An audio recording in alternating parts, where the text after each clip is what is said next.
Pues bueno, yo qué les cuento. Mi especialidad es el periodismo de ciencia, el periodismo científico, pero en general, como ustedes todos decían, como decía el mismo Carlos, como decían todos ustedes, eh, el periodismo pues une pueblos uniendo temas. Entonces, pues, de cierta manera los principios y los ejemplos que yo les voy a mostrar de temas de ciencia y medio ambiente, pues se aplican a todo, ¿no? A la larga el buen periodismo es buen periodismo donde sea. Ujú. Entonces, en ese sentido, el periodismo narrativo, con storytelling, contando algo que alguien hace o algo que le pasa a alguien o describiendo un proceso científico o un lugar o cómo funciona la naturaleza o cómo funciona un virus, pues todo tiene un poco los mismos principios. Entonces, pues en ese sentido, eh, voy a compartirles una presentación en PowerPoint, pero no quiero, vamos a ver, lo que no quisiera es perder contacto visual también con ustedes. Espera. Entonces, vamos compartiendo. ¿Ustedes pueden ver esta presentación o no la pueden ver? ¿Sí? Sí. Porque si la pongo así toda que queda bonita, esperé a ver lo que... Ah, no, sí los veo. La cuestión de aquí sería, me encantaría que esto fuera una charla, que levanten la mano, que rompan tranquilos. Pero esto no, la idea es que esto no se mueva. Espérate un momentico. Esto yo quiero que esto no se mueva y que se quede, como es la cosa, que se quede tranquilo. Siempre me... Bueno, lo que no quiero es que se me mueva. Se me olvidó cómo es que se hace. Ángela, creo que debe poner aquí abajo donde está el Zoom, Sí. a la derecha. Ahí hay una pantallita. No, yo sé, pero lo que no quiero es que se ve, es que a veces ella empieza a cambiar sola de diapositivas y yo no quiero todavía que yo la... ¿Ves? Espérate que yo creo que eso es cuestiones de personalizar la cosa. Que se me olvidó cómo era. Bueno, el punto es que mientras tanto, mientras veo esta cuestión, yo quisiera que ustedes piensen prácticamente eh, cómo, qué quieren que el taller les deje, si es solamente sentarse a ver, si quieren ya tienen idea de algún artículo que ustedes tengan en mente, un tema que quisieran desarrollar. Entonces, mira, aquí va a estar la cosa. Presentar, insertar, Sí, configuración. una sola mano, no sé si es que tiene una pregunta. Ok, quería ver. Manual. Ya. Entonces la idea era que mientras yo les voy contando y mostrando ejemplos y en general conceptos y cosas y consejos y tips, que piensen si ustedes tienen alguna cosa que quisieran realmente ir desarrollando para el futuro y entonces cómo pudiéramos mejor mostrarlo. Entonces, si quieren, comienzo a contarles y luego, pues, ¿cierto? ¿Les parece? Para que no, bueno, entonces vuelvo a poner aquí esto bonito, a ver. Entonces, pues para mí el periodismo científico desde pequeña, la ciencia me ha gustado, no sé por qué, y estudié idiomas y me gradué en idiomas y luego hice una maestría en periodismo y entendí que la ciencia y el medio ambiente, yo comencé un poco como algunos de ustedes queriendo hacer entender el medio ambiente, pero entendí que el medio ambiente, si no entiende la ciencia detrás del medio ambiente, pues es difícil narrarlo y de esa forma entre más entiendas la ciencia, puedes conectar al medio ambiente con la sociedad, con las personas que realmente, pues los seres humanos, ¿no? Que somos los que estamos detrás, al final, detrás de todo esto. Entonces, que de eso se trata, es de que aprendamos a humanizar la ciencia también. Entonces, pues, poco a poco comencé a escribir para medios muy pequeños y luego empecé a ofrecer artículos y no solo artículos, sino trabajo en los medios electrónicos y el pez chiquito me fue llevando al grande, pero yo creo que para mí lo importante ha sido siempre pensar en la audiencia, en el lector, en el televidente, en el radio oyente, y no importa medio sea gigantesco o chiquitico, lo que importa es la calidad de la información y cómo la transmitimos bonita. Pero claro, estos medios grandísimos le dejan a uno llegar a un montón de gente, ¿no? Entonces, pues, en ese sentido, pues claro, genial, pero el punto es que la calidad debe ser la misma, pero para mí, haber llegado espérate, a ver, me devuelvo, haber llegado a estos otros medios eh, es una maravilla porque estos medios que ustedes ven son los que lee la gente, digamos, que no necesariamente está interesada en ciencia. Por ejemplo, la revista Maxim, la revista Esquire. Yo quise poner la ciencia al alcance del público general con temas importantes e interesantes, pero ojo, temas que al editor de esa publicación le interese. Entonces, pues la idea fue un poquito ponerme en los zapatos de ese editor y presentarle temas que a su audiencia, que son los temas de la audiencia que lee esa revista. Entonces, para mí fue una belleza cuando Maxim, que es una revista pues eminentemente de hombres, me pidió también una nota sobre la geología de Marte y las misiones a Marte. Entonces eso fue increíble porque pues he podido tener una relación muy buena con ellos desde entonces. Lo mismo con la revista Esquire. Les ofrecí todo un estudio muy interesante sobre la ciencia del sexo, sobre la sexología. Entonces son artículos entre juguetones y serios, pero que explican la ciencia muy bien. En Gato Pardo, ya hace unos años, fue mucho más serio, pero ¿qué pasa? Que era cuando en ese momento acababan de codificar el genoma humano, por allá en el año 2003. Y cuando yo le propuse eso al editor de Gato Pardo, me dijo, pero es que mis lectores no leen esa vaina, esa cosa, ¿cómo así? ¿Cómo hacemos? Entonces le dije, espere si verá, se la voy a presentar, pero me tiene que dar el espacio. Se la voy a presentar en un formato como si yo le estuviera contando una telenovela, un formato en que le cuento a los lectores toda la cantidad de cosas que se sucedieron durante esa carrera. Fue una carrera entre estos dos líderes, uno del gobierno de Estados Unidos y uno privado, millonario, dueño de una empresa. Y todo lo que había ahí por detrás, eso había cuchilladas por la espalda, chismes, todo lo que tú quieras. Entonces, eso lo intermezclé o lo mezclé con la ciencia.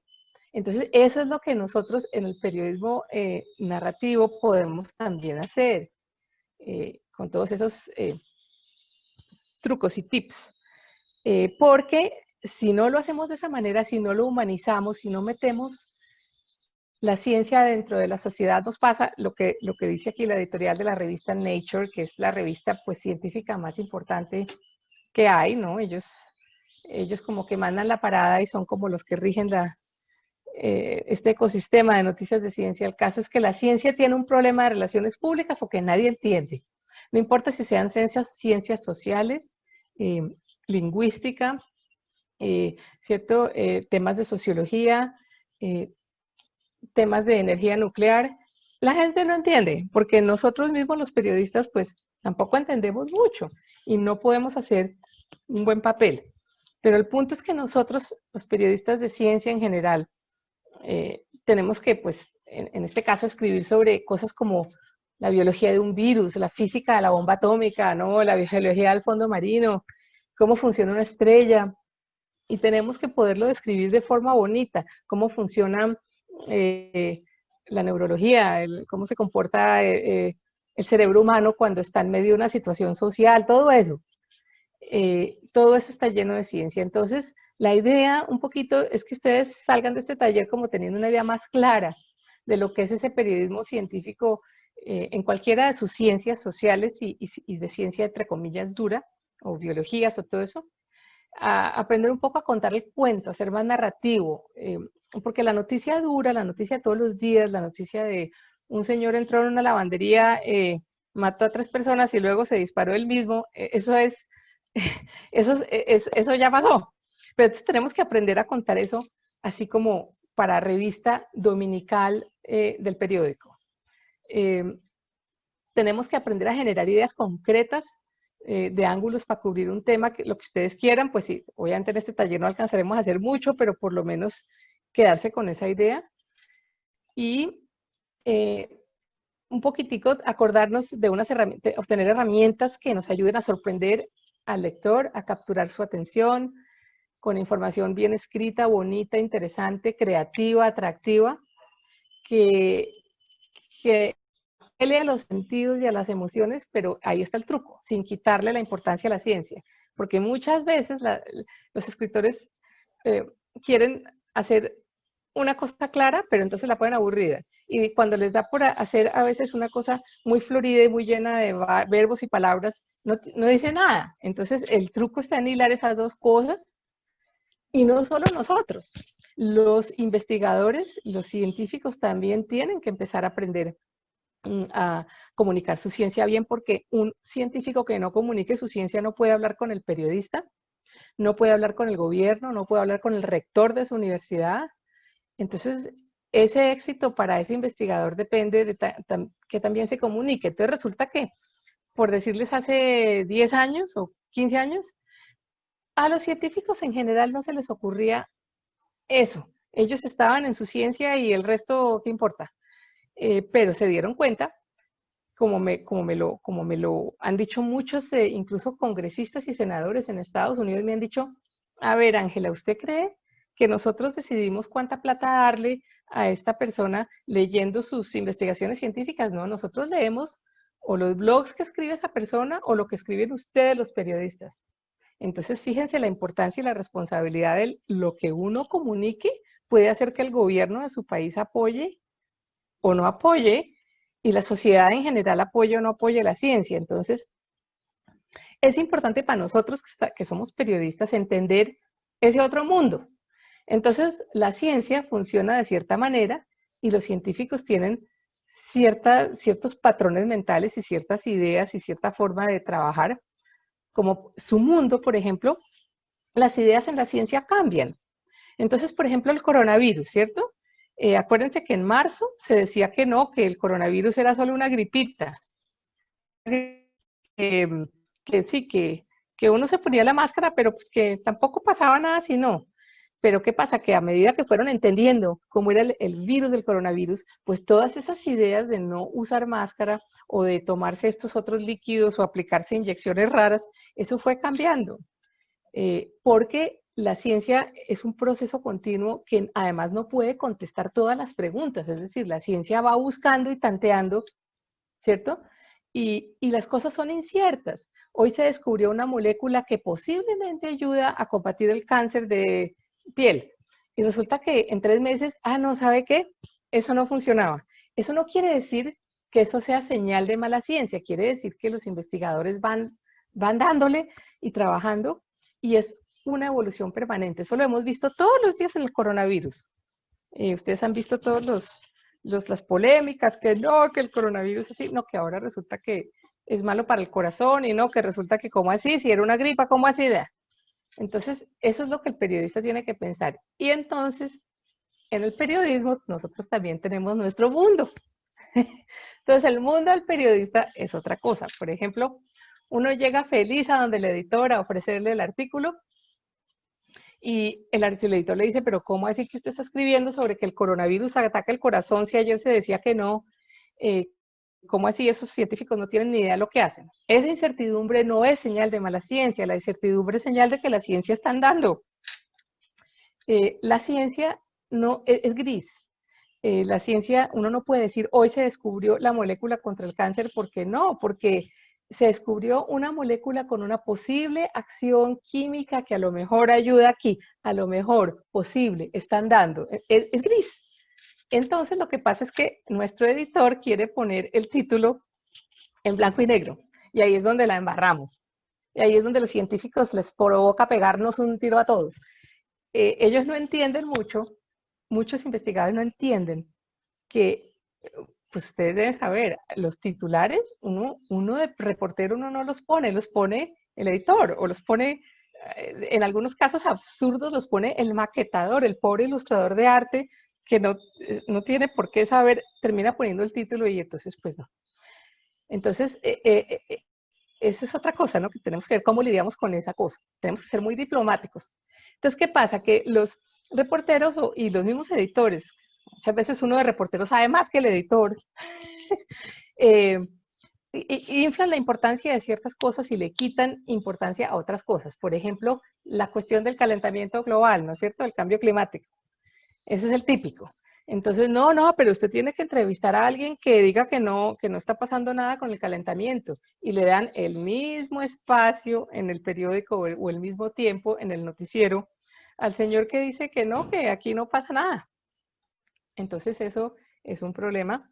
Lo mismo con el coronavirus, que no, que cómo así, no, que el coronavirus salió de la China, que no salió, que los alimentaron, que es de los murciélagos, que no. Eh, eh, no hay un equilibrio al reportar. Bueno, entonces lo que pasa es esto, ¿no? El periodista que no sabe usa el recurso que ya es un resultado de moda en ciencia. En política, sí, y en otros, ¿cierto? En otras cosas, pero en ciencia, esta vaina de citar, esta cosa de citar, o sea, hay que citar, está bien, pero darles el mismo espacio, eso no va, porque la ciencia pues tiene un consenso más exacto de las cosas. Entonces, igual pues hay que hablar de eso, pero no necesariamente tenemos que darle el mismo espacio. Y ya un poco para terminar esta parte de, bueno, de cómo somos nosotros y ellos, es importante cuando hablemos con un investigador un poco que también se den cuenta que los dos tenemos cosas en común. El científico y nosotros somos curiosos, ¿no? Y hablamos de, el científico quiere interrogar a la naturaleza y saber los secretos de la naturaleza, y nosotros, como bien decía Carlos, interrogamos y nos interesa la persona, el ser humano, la sociedad. Entonces tenemos que casar esas dos cosas. Pero los dos hacemos búsquedas en la literatura, los dos buscamos evidencia, los dos escribimos un resultado y a los dos nos toca someter nuestro artículo a un editor. Los dos la embarramos, como decimos, los dos cometemos errores, porque esa es otra cosa. Los científicos no son dioses omnipotentes en el Olimpo, también la embarran. Pero entonces es importante para cuando uno va a hablar con un científico, que ellos entiendan que el mundo de ellos es este paper, ¿cierto? Ellos necesitan producir esto. Como ustedes ven, aquí no hay fotos, aquí no hay nada, aquí la estructura es diferentísima. La conclusión, cuando ellos concluyen algo, la ponen aquí abajo, ¿cierto? Y aquí ponen como un resumen de todo. Para uno de periodistas al revés, la conclusión nuestra nos tenemos que ir con todo y empezar aquí pues para que la gente lea. Tenemos que hacerle entender al investigador, vea, doctor, es que yo necesito que usted me dé fotos, necesito que usted me dé videos, si usted se va a una expedición ¿cierto? A las Galápagos, caramba, tome fotos buenas y video buenas, y si no, entonces yo cómo hago, yo necesito todo esto. Ese es nuestro mundo, entre otras cosas. Entonces, pues bueno. Pero nosotros, o los periodistas que hacemos periodismo científico y de medio ambiente, somos un híbrido de las dos cosas, porque somos medio científicos en el sentido de que nos ha tocado leer hasta el tuétano, como decimos, hasta el fondo del sótano nos ha tocado leer mucho, mucho, mucho, aprender muchas ciencias, muchas. Ese es nuestro reto. La ciencia que sea que esté uno investigando, tiene uno que aprenderla no un poquito, un mucho. Entonces, esto, por ejemplo, de ser híbrido es lindo. A mí me ha permitido escribir para Scientific American y buscar esas cosas que están en todos lados, pero trato de buscar las cosas de América Latina en la medida en que puedo, porque la ciencia de América Latina no se conoce mucho. Entonces, estoy segura que en Ecuador debe haber unos científicos impresionantes trabajando en temas del otro mundo que necesitamos sacarlos. Bueno, Juan levantó la mano, dele. Sí, qué lindo que tocas el tema de Latinoamérica, porque yo he visto que la ciencia tiene todos los sesgos de Occidente. Si tú ves economía, los rasgos socioeconómicos más bajos son negros, son latinos. Cuando miras psicología, las personas que tienden a tener esquizofrenia también son de estos estratos bajos, son negros, son latinos. O la medicina, más mujeres afroamericanas mueren en un parto que mujeres blancas. Y estoy seguro que si lo traducimos a Ecuador, las poblaciones indígenas son más pobres que las mestizas. Entonces, ¿cómo podemos hacer para recuperar la ciencia latinoamericana al ser la ciencia patentada por Occidente, ¿no? Ujú, ujú. Sí, el punto que tocas es muy bueno, muy delicado, muy contencioso. En general, yo te diría, yo tengo un moto, tengo un lema, que es el conocimiento es poder. Entonces yo entre más yo sepa de la ciencia de verdad, no solo no de las opiniones de los líderes políticos o de los líderes indígenas o de la opinión del científico, yo me baso en la ciencia, quién ha hecho qué se sabe, qué se ha publicado, qué se ha revisado por pares. Entonces aprendo esto bien y ya tengo la forma de tener una opinión un poco más experta sobre estos temas. Entonces, una vez que yo tenga como periodista ese conocimiento, una de las cosas que yo trato de hacer mucho es sacar nuestra ciencia, la ciencia que hacen nuestros investigadores, para afuera, o sacarla en los medios nacionales.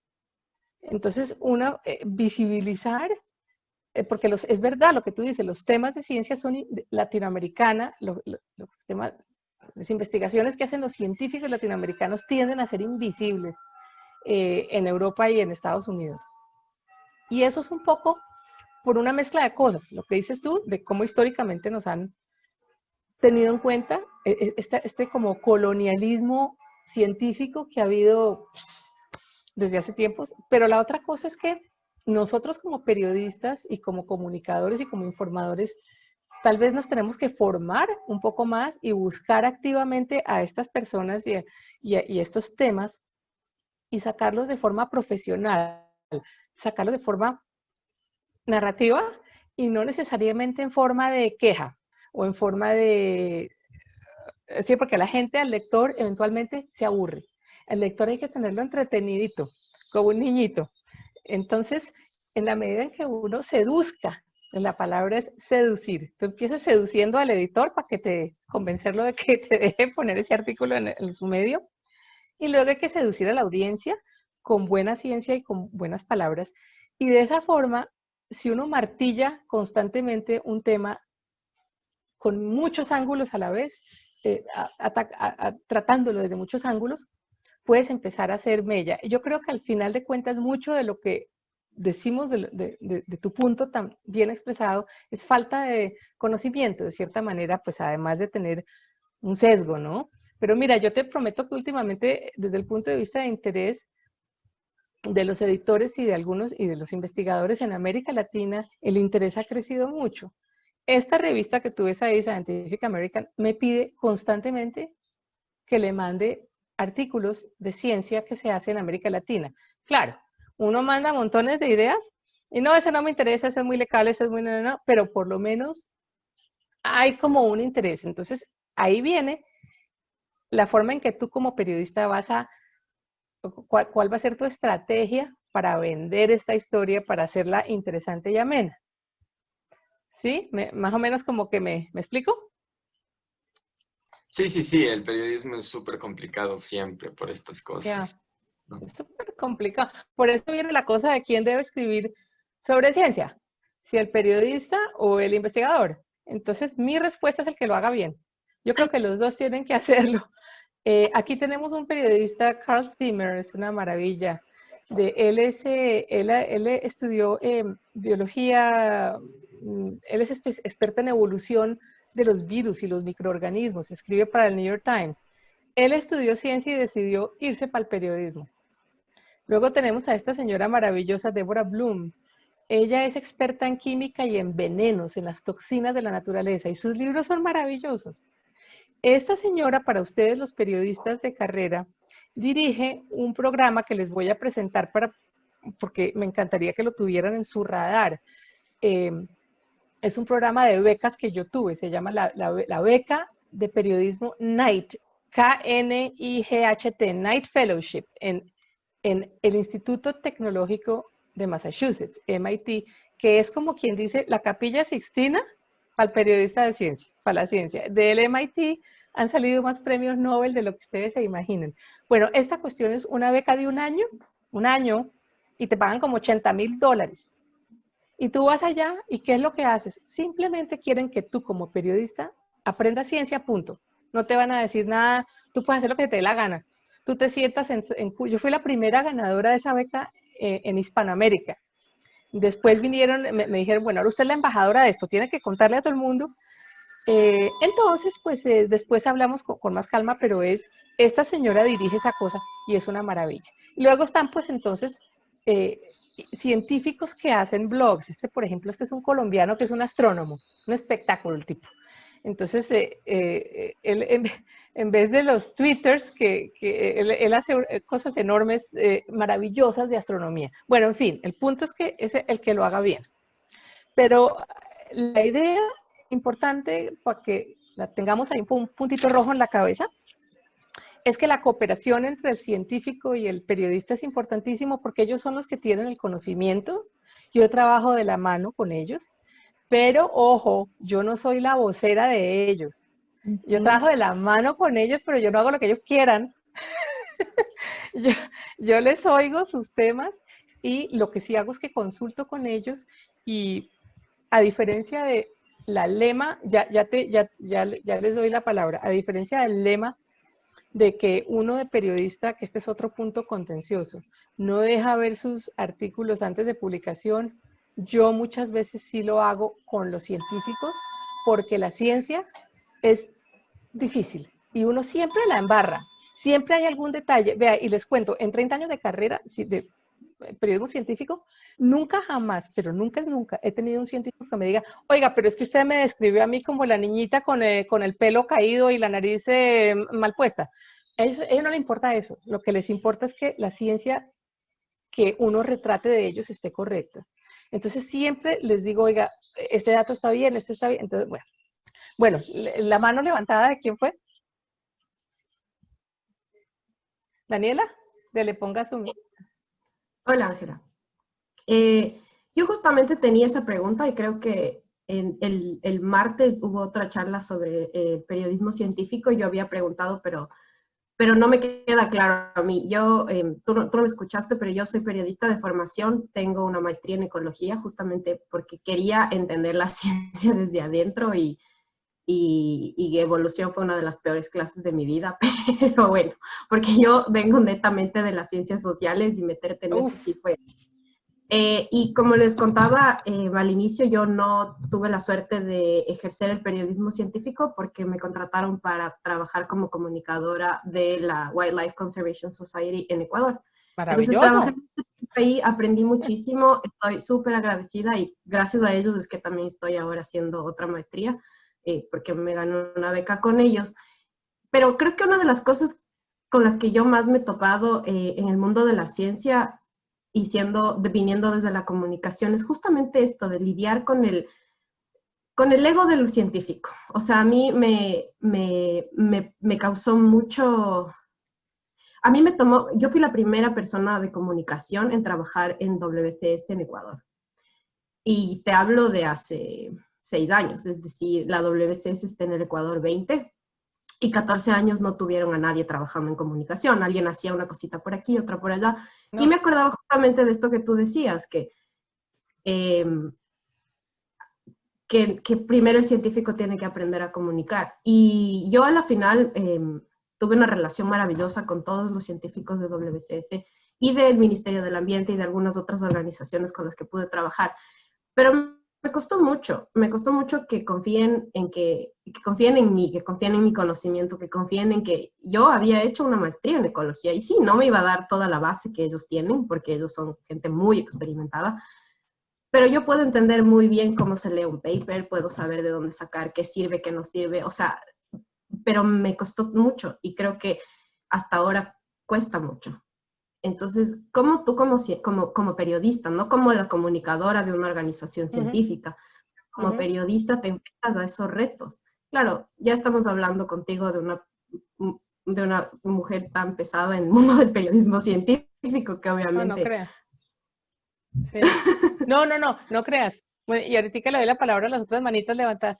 No, tu pregunta es súper válida y es una que nos pasa a todos. Claro, pues ya cuando lo conocen a uno es distinto porque incluso vienen ahí a uno a ofrecerle pues notas. Pero yo creo que esto es como construir una casita. Tienes que ir poniendo ladrillitos y tienes que ir demostrando tu valía. una de las cosas que a ellos les gusta mucho y que muchos periodistas no hacen, y yo entiendo, el científico en América Latina es muy receloso comparado con científicos en otras partes que están más acostumbrados a lidiar con los medios. De todas maneras, todos los científicos del planeta tienen ese como pero. Entonces, una de las cosas que uno puede hacer es llegar bien informado en la medida que uno puede a la entrevista. Cuando yo pido una entrevista, es que ellos me lo han dicho, es que Ángel, usted por lo menos llega, usted ya leyó el paper o leyó un poquitico, se tomó la molestia de abrir la página web y ver yo en qué me gradué y qué hice y qué es lo que estoy estudiando, y se tomó la molestia de aprender un poquito más allá y de preparar unas preguntas chéveres, aunque como vamos a ver más tarde, no hay pregunta tonta, y eso es lo primero que ellos entienden y que yo les digo. Entonces se trata de construir una relación basada como en una confianza mutua, pero el primer paso, si es uno el periodista que pide la entrevista o que pide ir al laboratorio o al trabajo de campo, en la medida en que tú te prepares lo más que puedas sobre ese tema, ya ahí mismo, eso sí te prometo, vas a notar un cambio, vas a notar un gran cambio. Lo que pasa es que nadie es profeta en su tierra y la gente a veces tiene que porque esta persona vive en otro país o no sé qué, no, entonces va a ser pues importantísimo hablar con ella, pero yo creo que es cuestión de, entre comillas, educar a nuestros investigadores a punta de nosotros dar como a cambio el profesionalismo. No sé si eso, y tú pues en esa asociación tan importante, pues uno puede incluso presentarles, no necesariamente un portafolio, porque no van a tener tiempo, ni les va a interesar, pero sí, si has cubierto ese tema o si sabes de golpe en pasada, así dar como una pequeña pincelada en ese primer correo que tú les escribes, si ese es el caso. Mira, en esta asociación me intereso por estos temas y he cubierto tales temas, no más, ¿no?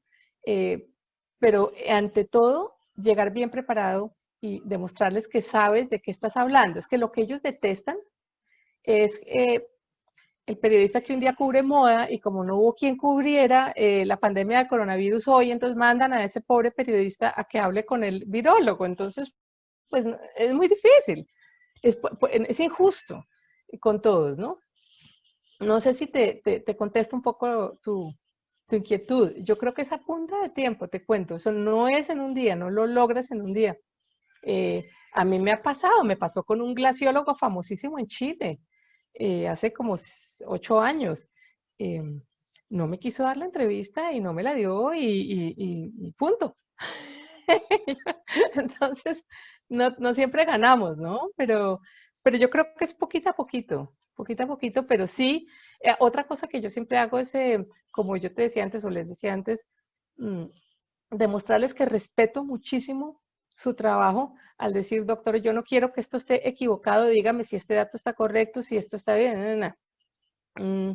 Y lo otro que hago al final es siempre compartirles la publicación, se las mando por correo, se las mando por email, siempre que ese científico reciba el producto de lo que uno hizo al hablar con él o con ella. Ahí poquito a poquito vas a ir logrando algo. Gracias. ¿Ves? Sí, bueno, gracias. Bueno, creo que Joaquín y no me acuerdo si era Carlos, que tenían preguntas. Sí, yo tenía una pregunta, Ángela, súper corta, relacionada bueno, no tan corta, pero relacionada a lo que estábamos hablando antes de lo que tú contabas sobre los medios y esto de cómo seducir al editor, después seducir a la Sí, audiencia, etcétera. Pero te quería preguntar un poco porque ahorita sí, primero hay tantos medios, pero hay un grupo de medios que seguramente están interesados en estos temas científicos, o sea, como Scientific American, digamos, que seguramente estos temas, aunque tienen muchas propuestas, está enfocado a ciencia y tiene un público también que constantemente lee ciencia y que entiende y que le interesa. Entonces mi pregunta era si crees que como periodistas de ciencia lo que deberíamos hacer es, como tú, o sea, trabajar para que estos nichos, digamos, ya específicos que les interesan la ciencia tengan un buen periodismo, digamos, un súper buen periodismo que puede ser narrativo, etcétera, etcétera. O si más bien lo que hay que intentar hacer es llegar a otros medios que tal vez no tienen estas audiencias, pero que también les puede interesar o les puede servir tener este contenido científico. Digo porque en estos medios tal vez no hay el espacio siempre para dar, para temas científicos, como en otras revistas ya especializadas en esto. claro, Joaquín, pues ese era mi problema que yo tenía cuando yo trabajé en el periódico de Miami, de español, el Nuevo Herald se llamaba, pues yo quería escribir temas de ciencia y medio ambiente, pero me decían estos cubanos, chica, pues el único puesto que tenemos para ti es como editora de cocina. Yo, ok, entonces yo, que a mí se me quema el agua, todo, no sé cocinar. Entonces empecé a meter temas de ciencia dentro de los temas de comida y fue genial, ¿cierto? Los organismos genéticamente modificados y cosas geniales, hasta la química de nuestra lengua. El punto es que aprendí a vender artículos a revistas que no necesariamente tienen nada que ver con ciencia. Por eso está esa que les contaba antes de Maxim, o incluso vendí un artículo sobre importantísima ciencia de los cosméticos a la revista Vanidades. Entonces, por eso digo que tienes que hacerte los zapatos del editor. Ese editor tiene que producir temas interesantes para su audiencia. Y es muy probable que en muchas ocasiones ese editor o esa editora le salen canas de pensar qué más pongo. Entonces, si uno llega con temas que, como digo yo aquí en esta transparencia, están disfrazados de otra cosa, pero que por debajo son ciencia, yo me volví buenísima para hacer eso porque nunca tuve la aceptación de los periodistas, de los editores en Miami para hacer ciencia, sino pues, mucho después. Entonces, ¿qué hacía yo? Por ejemplo, va a venir una nueva serie de Netflix, o va a salir una película, o un libro, o algo pasó. Yo agarro ese tema y lo trato, parece que fuera un tema de entretenimiento, pero por debajo es ciencia. Lo hice, por ejemplo, cuando salió a la luz la película, una de las últimas películas de Star Trek. Entonces empecé a hablar de la física de los agujeros negros. Pero claro, el primer párrafo hablaba del Capitán Kirk y del Dr. Spock y la película que viene dirigida por tal, y de ahí me metí a explicar agujeros negros. Otra cosa que hice lo mismo con los dinosaurios, una película que hubo sobre dinosaurios. También uso mucho eso con las páginas de turismo. Yo hago mucho temas sobre turismo científico, entonces si tú podemos hablar perfectamente de un viaje a visitar, ¿cierto? No sé, un paisaje maravilloso allá en Ecuador. Yo siempre hablo de las Galápagos porque, como se habrán dado cuenta, es mi sueño dorado. Algún día tengo que llegar. Y tiene uno la parte social, por ejemplo, de las personas que viven allá y que trabajan allá. Tiene la parte medioambiental y la parte turística, que es la que muchos medios quieren comprar, pero por debajo está toda esa ciencia que tú puedes contar. Lo he hecho con deportes, por ejemplo. He escrito montones para revistas de buceo, pero lo que estoy hablando es de los corales y qué está pasando con los corales y no sé qué.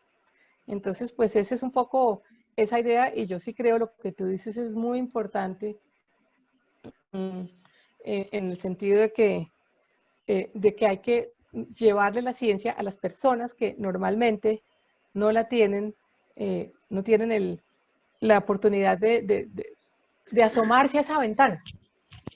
Carlitos, tú tenías un... Estuve pensando, escuchándote, como para llegar a los públicos, es el uso de los términos y las palabras. Así, sí. Tengo la percepción, no sé si equivocada, que ahora acostumbramos a usar, porque lo escuchamos, porque es nuevo, porque viene un término en inglés, y lo introducimos en nuestra narrativa. Términos que la gente en la práctica no los conoce, no los sabe, o los vamos también imponiendo, pero se impone a un público específico, entonces eso limita llegar a otro público. Por ejemplo, yo estaba escuchando, ahora escucho mucho que se habla de variación climática y de cambio climático. Entonces yo me puse a buscar una información sobre ese término, ¿no?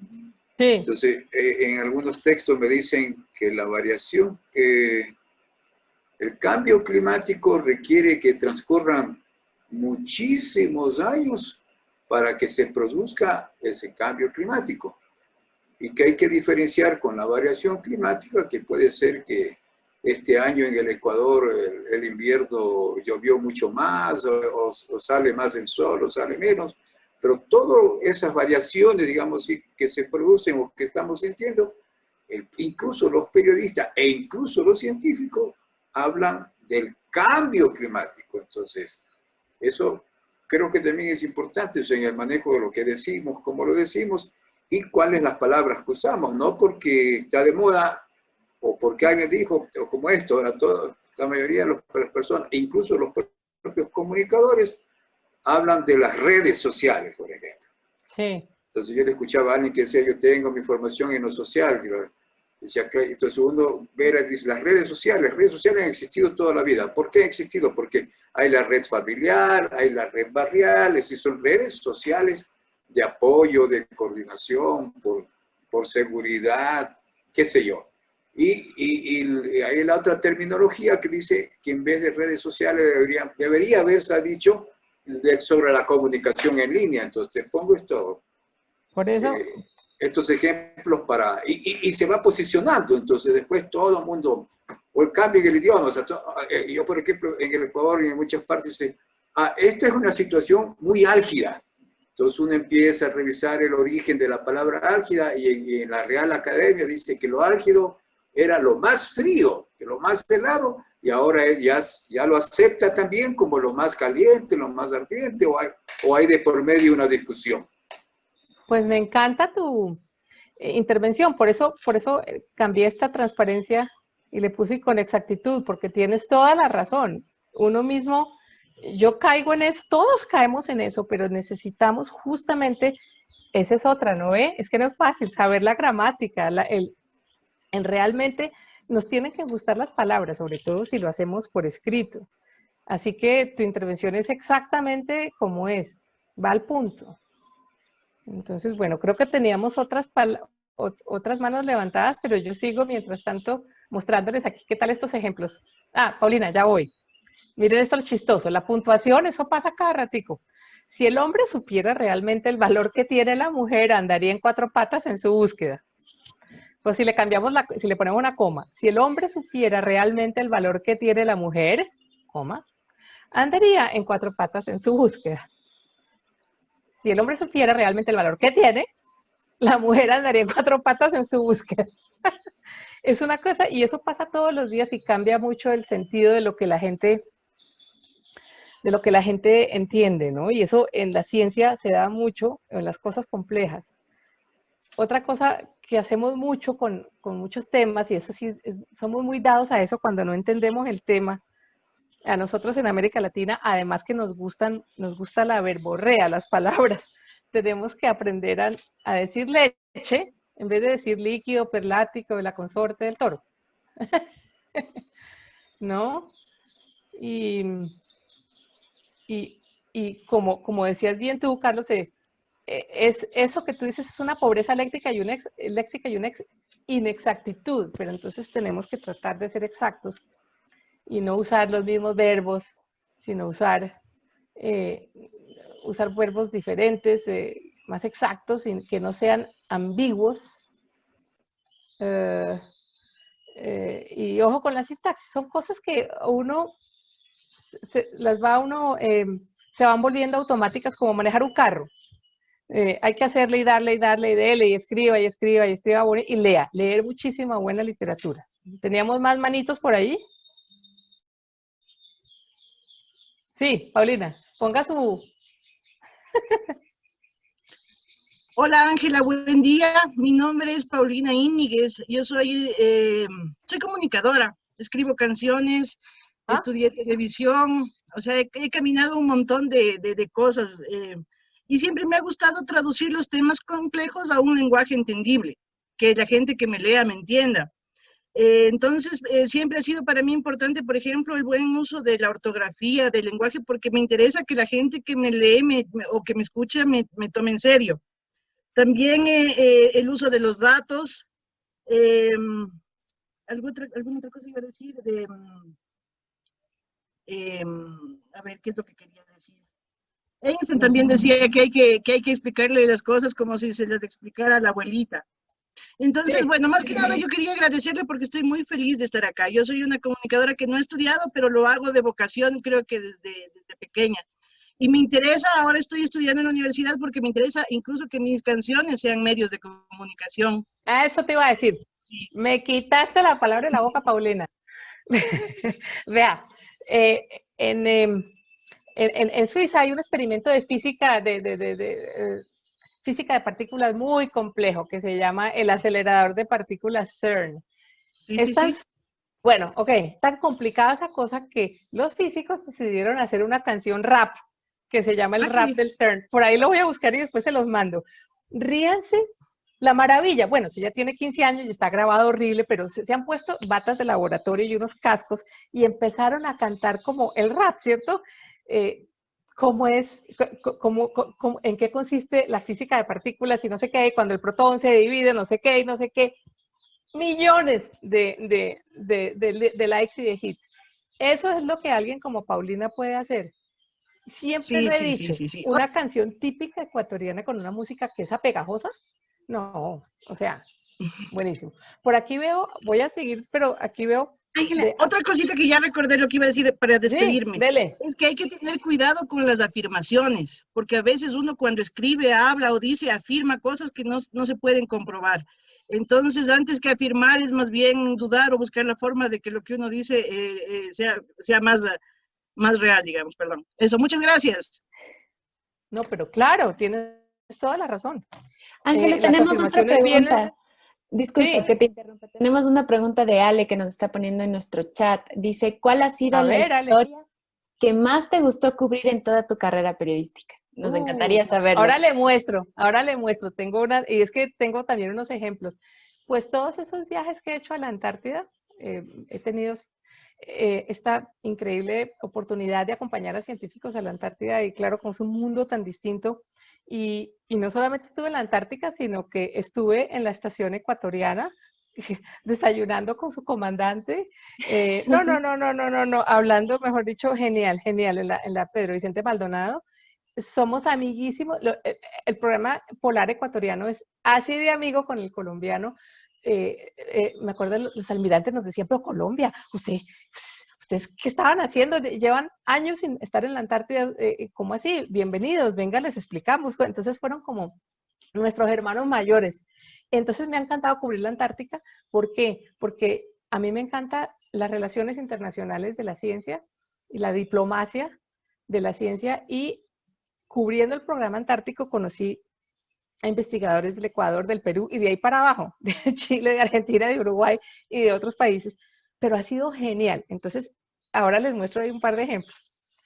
Y siguiendo pues con el punto de el storytelling es contar el cuento. Entonces, lo que le dicen a uno, muestre pero no diga.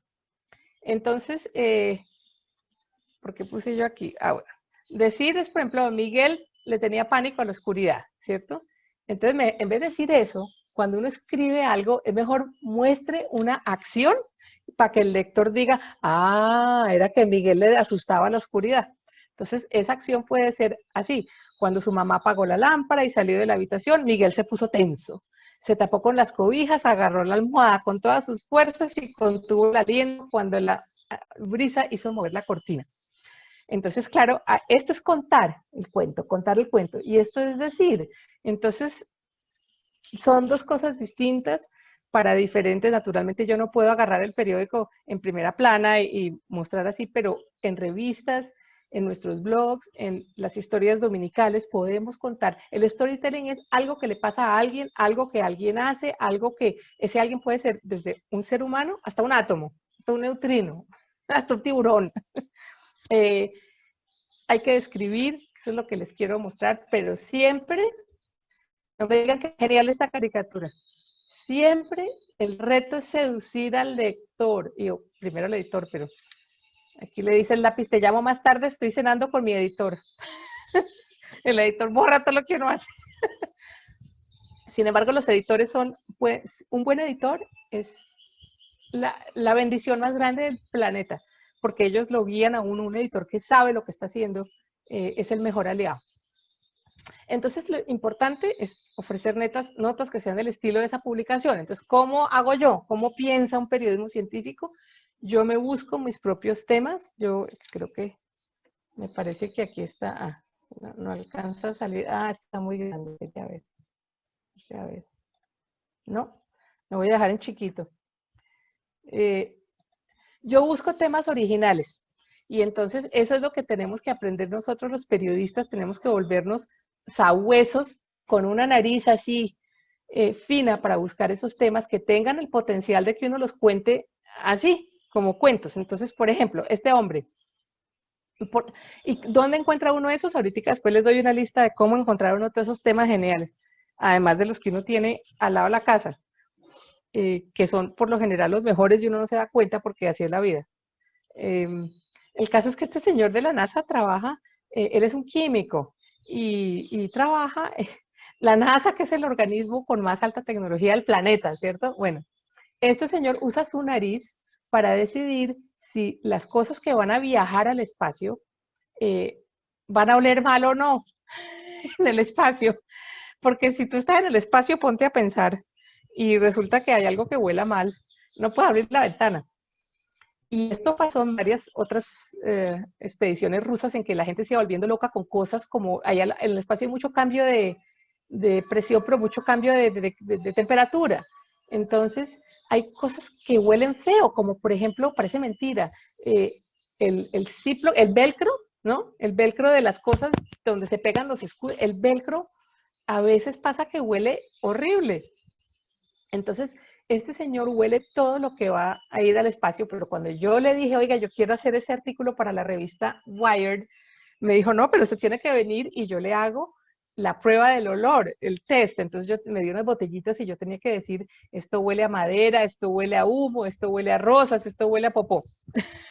Entonces es genial porque el tipo en su tiempo libre, esa fue la forma en que yo entré en la revista Wired, en su tiempo libre, encima de todo, el tipo es un personaje porque juzga los concursos, el concurso de los tenis más malolientes de Estados Unidos, y es un concurso que patrocina una marca que hace polvos ¿cierto? Para desinfectar los tenis. Entonces, ahí volvemos, el ángulo humano.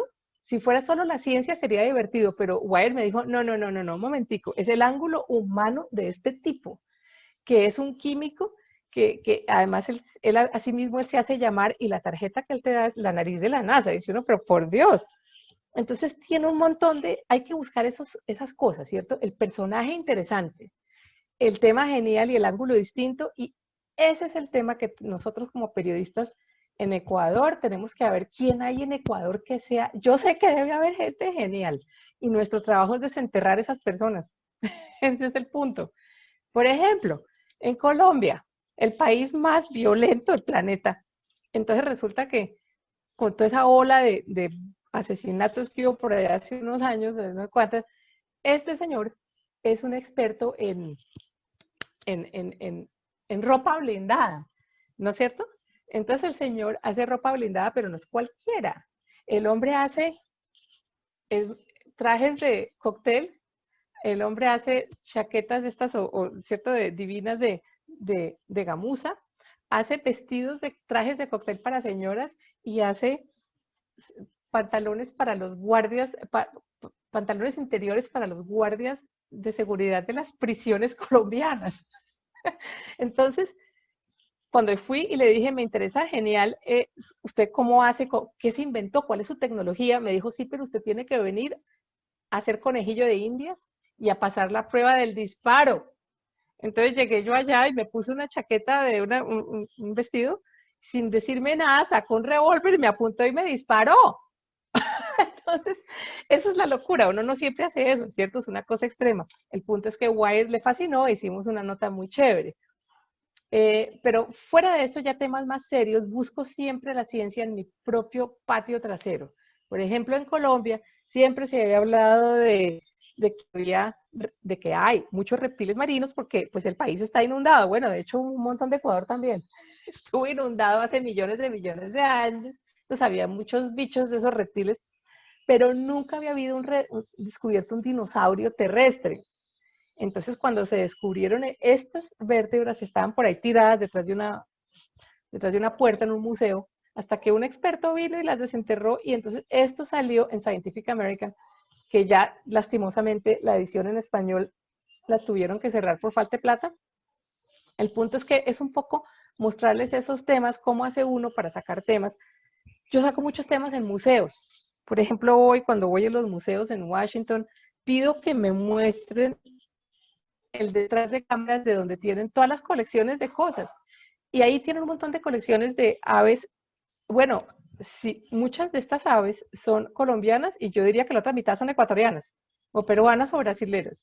Entonces, eso es un tema importantísimo para nuestros países, para los medios nuestros, ver cómo ellos trabajan y curan estos pajaritos en esos lugares. Haciendo eso, salen otras ideas. Yo que me iba a imaginar que cuando llegué acá, esta señora me dijo, vea, pero es que nosotros trabajamos con las plumas de los pájaros para ver cómo es que es ese relajo que se estrellan contra los aviones. Entonces de ahí salió otro tema para la revista muy interesante. Y en fin, como ya se habrán dado cuenta, pues yo hago mucho de conejillo de indias, por ahí me insertaron un microchip en el brazo para hace como 15 años, para cuestiones también de seguridad. En Colombia la gente se moría del susto de que lo secuestraran. Entonces, oiga, pero si me secuestran y me pongo un chip, ¿será que el gobierno me puede encontrar? Y la otra cara de la moneda es, sí, pues le pueden cortar el brazo. Entonces, ve a ver. Bueno, el punto es que cómo cuenta uno todas estas cosas. Además de eso, yo hago mucho storytelling también para algunos de ustedes que están en medios electrónicos con sonidos. Los sonidos son maravillosos. Aquí no lo tengo, pero no creo que funcione, no. El punto es que un experto estudió qué pasa dentro de una plantita. Ya, Julián, ya te doy la palabra. Dentro de una matita, cuando se está muriendo de sed, cuando la plantica, ¿cierto? ¿Qué pasa por dentro y cómo sus estructuras hacen ruido? ¿Vieron la belleza? Hizo todo un programa chiquitico de 3 minutos donde tú literalmente estás oyendo, él puso micrófonos dentro de la mata, no sé cómo hizo, y tú oyes el clic, clic, clic, clic, clic, clic, clic. Entonces eso es una conexión directa emocional con el público, porque a uno le da pesar que se muera la matica de sed y además la está oyendo, es el grito de la planta. Bueno, Julián, ¿qué? Muy rápidamente, ahí leí en el headline que ponía cuando te plantaste el chip. ¿Cuál? Nuestra primera corresponsal de Estados Unidos. ¿Tienes alguna idea del seguimiento si más periodistas han implementado un chip por si acaso? Porque vemos en Latinoamérica al menos crecimiento de secuestro de periodistas, Venezuela, Ecuador, Colombia. Sí, uy, qué tema. Si ves, tú pusiste un tema que a mí no se me ha ocurrido. Yo no sé. Bueno, lo que pasa es que ese fue un chip de ensayo, ¿cierto? Entonces, ese chip que tú lo ves aquí, ese no tenía seguimiento satelital. Los que tienen seguimiento satelital en ese momento parecían una cosa así de grandes y los que tienen eso, yo dije, a mí no me meten eso. La razón por la cual me lo dejé poner es porque estábamos haciendo un programa para Discovery Channel, Latinoamérica, sobre seguridad en América Latina, en la industria de la seguridad en América Latina. Entonces Discovery Channel me dio el libreto y yo leí, yo dije, pero ustedes están locos, falta lo del chip, que yo sí sabía. Entonces los obligué a meter lo del chip en el libreto y me dijeron, pero Ángela, es que no tenemos imágenes de nadie insertándose el chip. Entonces yo dije, yo me lo pongo y ustedes filman. Pero entonces este médico que trabaja con el gobierno de Estados Unidos me dijo, mire, el chip, esto fue en el 2003, a ver, el chip grande, que era así, tienen los soldados gringos del ejército gringo que está en este momento en Afganistán. Y me mostró en una computadora, me dijo, esto es top secret, no lo puede retratar. Y se veían todos los punticos de los soldados caminando, ¿no? Entonces, pues eso era en ese momento. Ahora yo estoy segura que ese chip satelital es mucho más chiquito. Imagínate, si esto ya está desclasificado, yo sé que la CIA debe tener lo que ustedes quieran. Periodistas que yo sepa, en ese momento pues fui como que la única. Pero es importantísimo, a ver, este chip es el mismo que tienen todos los perros y los caballos finos y las mascotas. Lo que pasa es que es un chip que tú le pasas ¿cierto? La cosita esta y sale el código de barras. Eso es, y ese código de barras te lleva a una página de internet. Entonces, pues, eso es lo diferente. El satelital lo deben estar usando muchas personas, debe ser relativamente barato, bueno. ¿Sabes también quiénes los usan en forma de pulsera? Los ancianos con Alzheimer. los están poniendo una pulsera así, pero eso ya no es, eso ya es mucho más fácil, ¿no? Para cuando el señor se va 10 cuadras de la casa, entonces suena el bip en la casa para que vayan a buscar al señor. Pero el tema que tú pones, tú lo puedes incluso reportar sin tú haberte puesto ningún chip. Ese tema de los periodistas amenazados en América Latina es un tema dorado para hacerlo todavía y mezclarlo con la tecnología. Ahí te reboto tú. Ahí tienes un tema. Gracias. Y por eso tienes que saber para quién escribe. Entonces, ya que una vez que tienes el tema, dice uno, ¿a quién le reboto yo este tema? ¿A quién se lo doy? A ver. Entonces, pues bueno. No, esto solo lo pongo porque es que yo siempre busco temas de conversación, ¿cierto? Para distintas personas. Ahora ya entramos más en storytelling, pero este es un cangrejito, ¿no? Esto que tiene el cangrejito encima es un sombrerito que él mismo se hizo para pasar desapercibido. El sombrerito, él recortó una esponja marina y se la puso el sombrero para que nadie lo viera. Esas cositas chiquitas son disparadores inmediatamente de temas para tú conectar con cosas como calentamiento, como corales, como lo que tú quieras. Entonces, bueno, el punto es las reglas estas que yo son mi guía, ¿no?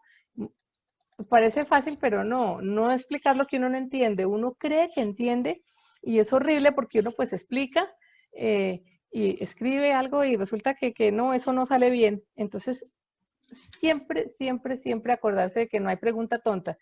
Los científicos les fascina que uno les pregunte y les diga lo que tú mencionabas antes, como explícalo como a tu abuelita o a alguien que no entiende nada. Conmigo han tenido una paciencia infinita, conmigo han sido, no se imaginan la cantidad de explicaciones que tengo yo escritas en servilletas en cafeterías de todas las universidades. Siempre a ellos muchas veces les gusta salirse de la oficina. Yo a veces les digo, doctor, le invito aquí tomemos el cafecito y me explica bien porque, no, y uno tiene como que ser como que de divertido, diplomático, pero serio. Es que mira, que esto no lo entiendo, bueno. Siempre ir a la fuente original. Eso es algo que no muchos periodistas hacen. Uno a veces tiende a leer el boletín de prensa de la universidad, que es por lo general muy bueno, pero pues refleja los intereses de esa universidad y muchas veces solo tiene, si hay un estudio con 5 investigadores, uno de los cuales es de esta universidad, pues hay otros 4 que están en otros lados, entonces vale la pena asegurarse. Y bueno, si es un boletín de la universidad está bien, pero si es, por decirte, no sé, cualquier otro anuncio, hay que ir a la fuente original. Y lo que hablábamos con Carlos ahora, además de entender bien el lenguaje, además de todo, tenemos que evitar toda esa jerga científica complicada y para eso tenemos que realmente aprender a ponerla de forma que la gente la entienda. Entonces las comparaciones funcionan mucho. Ahora vamos a ver el orden cronológico, las metáforas, las analogías. Hay unas preguntas claves. Toda esta información, si ustedes quieren, yo se la puedo después sintetizar y mandar a Tania y ella se las pasa si quieren. Sí, Daniela, dime. No, solo estaba agradeciendo por eso. No.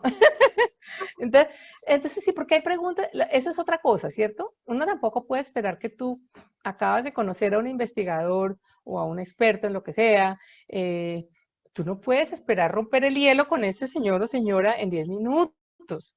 Entonces uno tiene que ir, uno va bien preparado, número uno, y una vez uno llega al lugar, pues uno ve cómo es la cosa y poco a poco se deja explicar, pero ya cuando tú has roto un poquito el hielo, pues puedes empezar a preguntar cosas un poquitico más personales. Ya muchas veces a la gente, a los investigadores por lo general les fascina explicar cómo se metieron en eso, por qué les parece interesante, sacarles algo personal a ellos.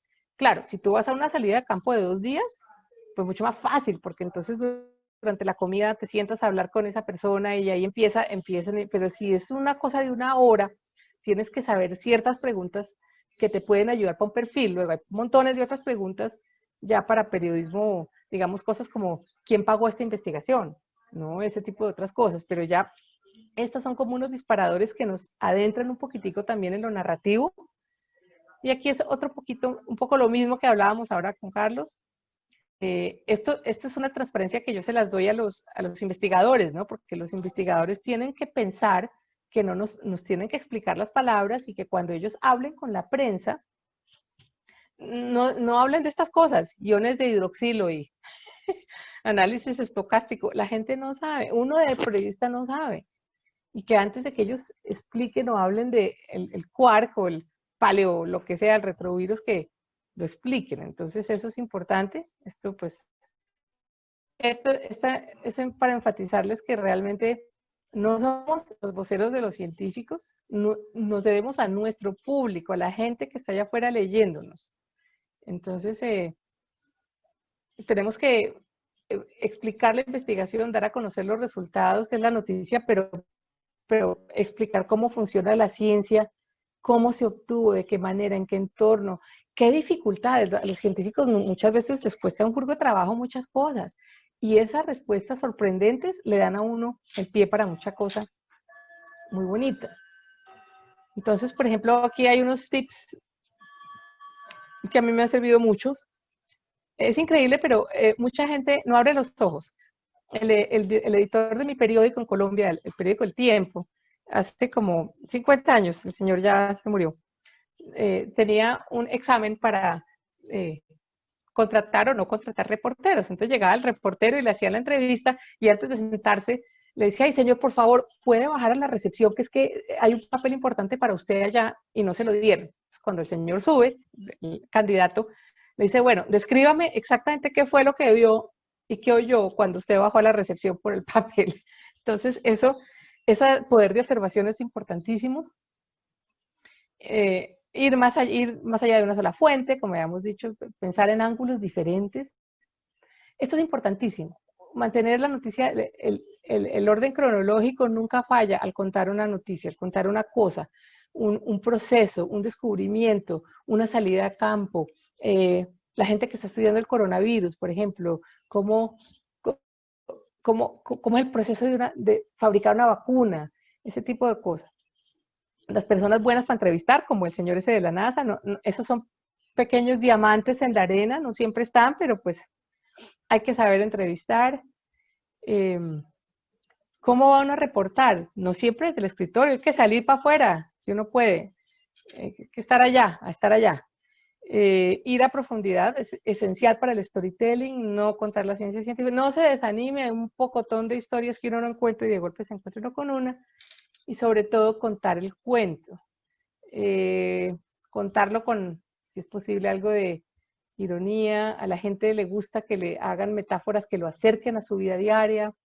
Y sobre todo la ciencia no es el Olimpo. Entonces, tampoco, es decir, es navegar una línea fina, ¿no? Acordarse de eso. Yo tengo que explicarle a la gente y tengo que usar varios estilos. Entonces está el reportaje investigativo, serio, el área de la entrevista, la escritura narrativa y la explicativa, que a mí me funcionan muy bien, sobre todo estar allí. Si yo no estuviera allí, en ese momento en que yo vi sacar del huevo, tenemos, ok, a ese condorito en Argentina, no sabría, a qué olía, qué pasaba el animalito recién nacido y todo lo que iba a pasar con ese programa de relocación de cóndores, pues hasta Ecuador y hasta Venezuela, hasta Ecuador, Colombia, de Argentina. Los papás de este pajarito volaron y llegaron a Colombia. Entonces es importante tener esa perspectiva. Discúlpame, Ángela, sí. Daniela nos pone en el chat: las salidas de campo son una de las ventajas de escribir ciencia. Sí, ¿sabes por qué? Porque tú muchas veces al reportero que hace justicia política le toca decir a la corte. ¡Qué pereza! Claro, al entretenimiento le invitan a todos los conciertos, qué envidia, pero a uno le invitan a cosas como esta. Cosas que, yo sé que en Ecuador, por ejemplo, yo me moriría si estuviera ya de ir a todas las reservas Yanomami, no, mejor dicho, wow, mejor dicho, todo el estudio de las momias, todo lo que debe haber allá, además de los trabajos en laboratorios universitarios, Casos que me invitaron la gente, los cazadores de huracanes, pero no es que a uno le caiga la invitación, esa es otra, ahí en el canto. Yo me busco estas invitaciones, las cultivo, soy diplomática, les muestro buenos resultados de reportaje.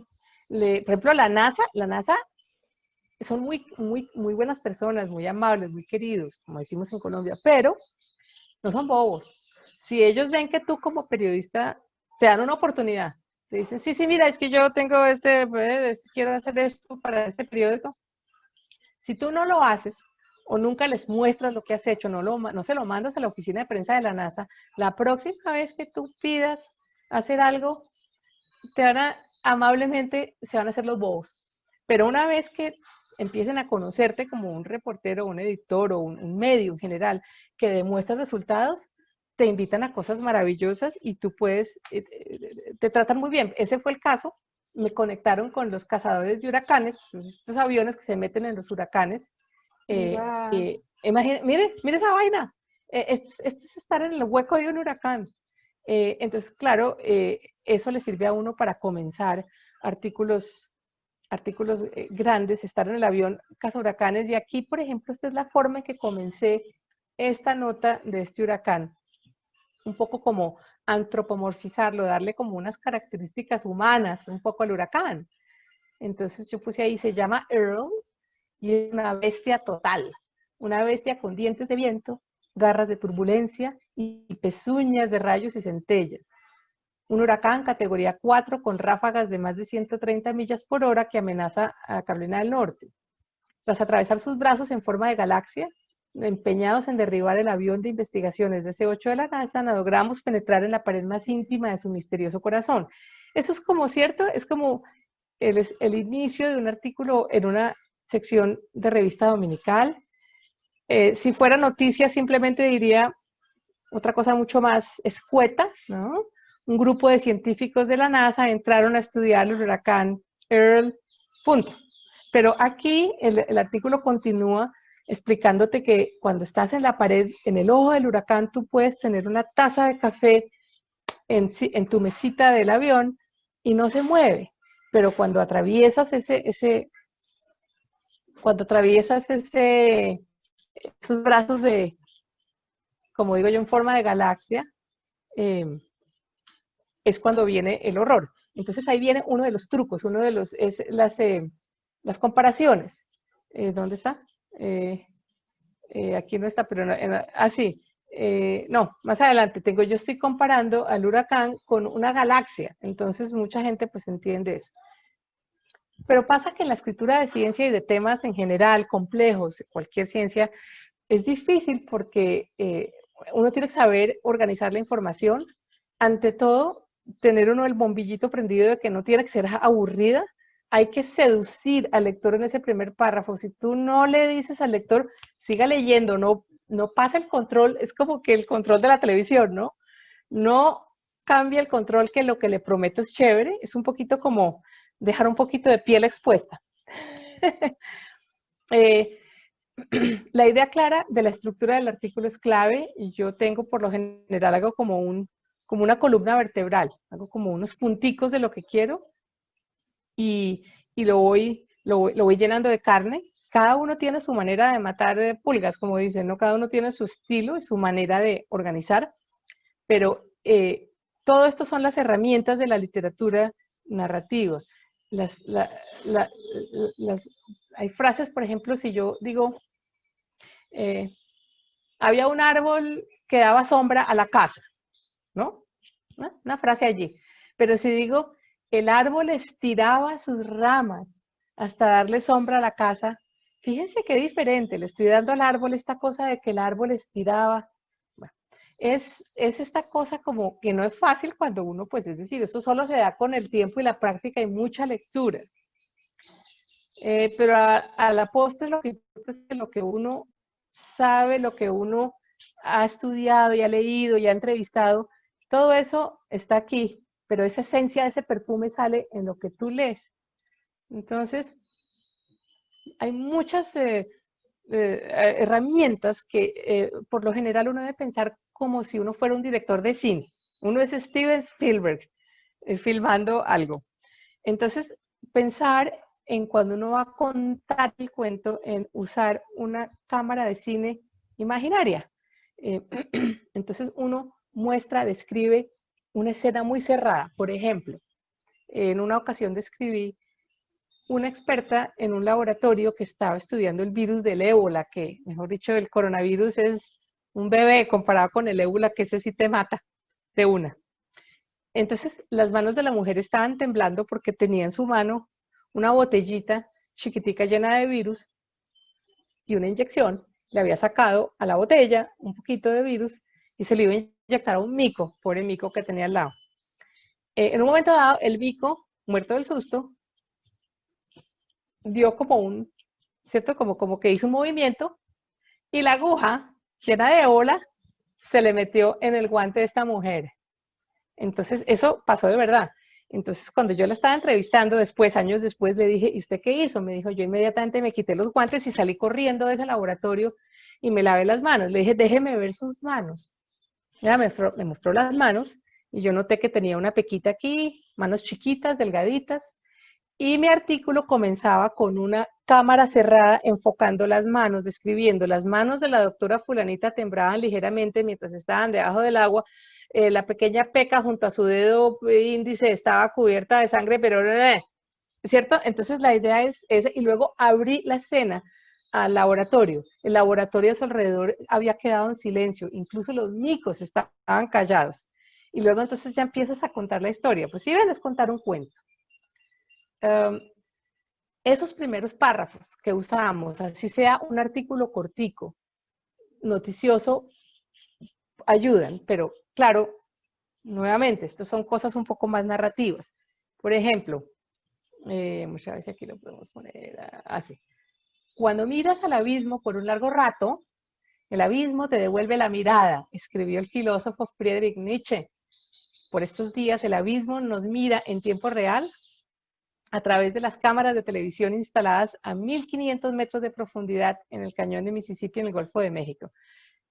Esto fue, no sé si ustedes se acuerdan, hace como 10 años, que se explotó una plataforma petrolera en el Golfo de México y se derramó un mundo de petróleo y no lo podían cerrar y duraron semanas sin poder cerrar esta cosa y ese petróleo salía y las cámaras de la petrolera mostraban en las noticias de todas las noches el petróleo saliéndose. Entonces, es un poquito este paralelismo un poco juguetón. Esto es una cosa ya más filosófica.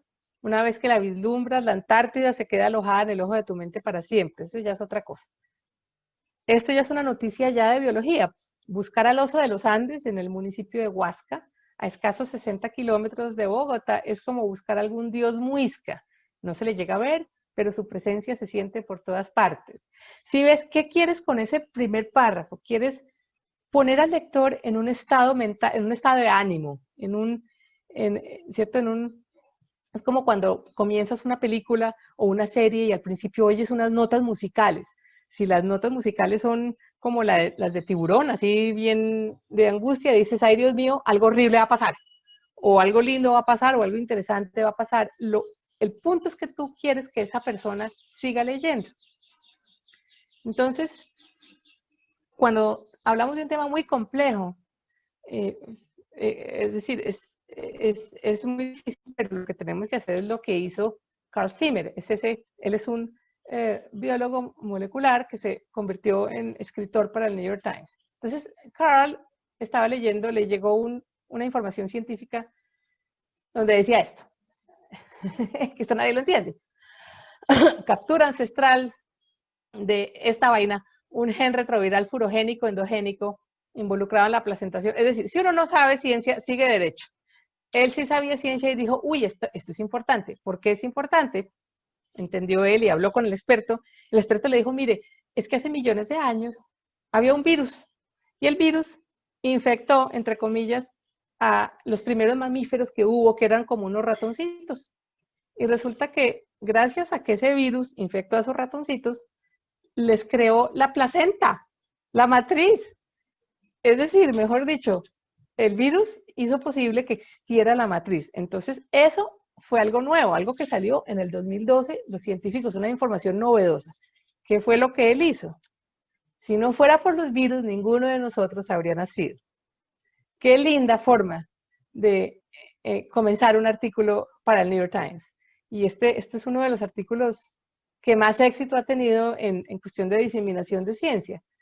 Pero miren lo difícil, esta es la información del científico, pero él lo puso de una forma absolutamente imposible no leer.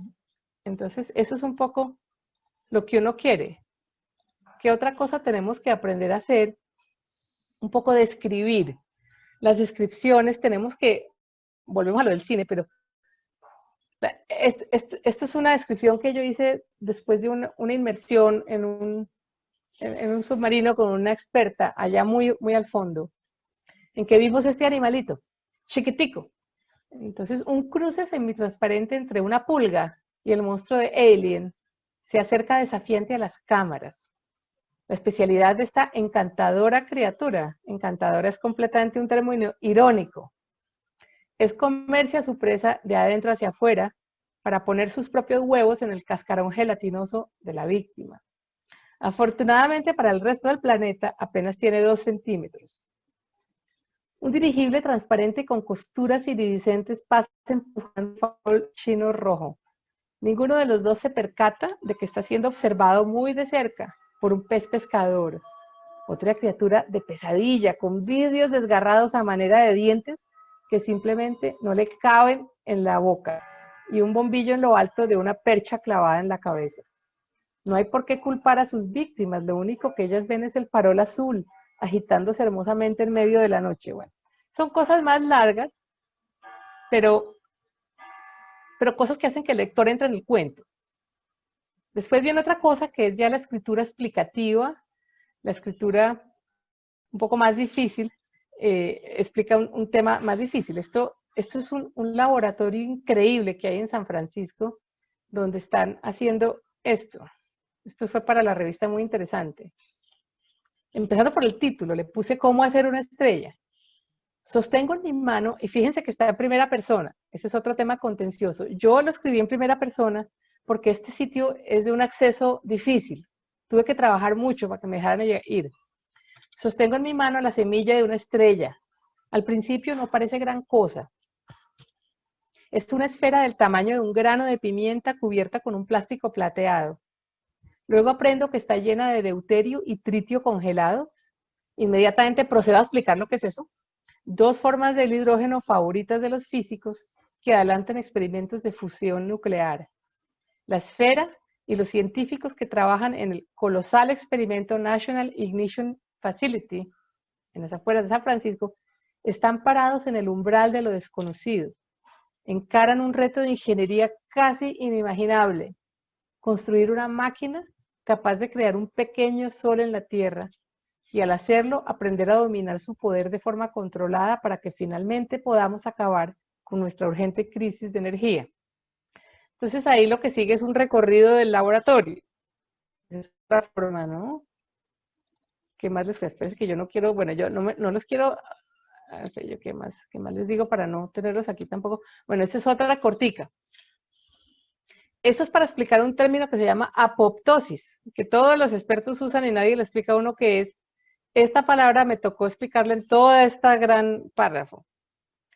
Cada célula del cuerpo humano, según los estudios más recientes en el campo de la biología, está preparada para suicidarse. De hecho, parece que todas las células vienen armadas con los instrumentos de su destrucción potencial y que cada hora millones de ellas se destruyen a sí mismas dentro del organismo.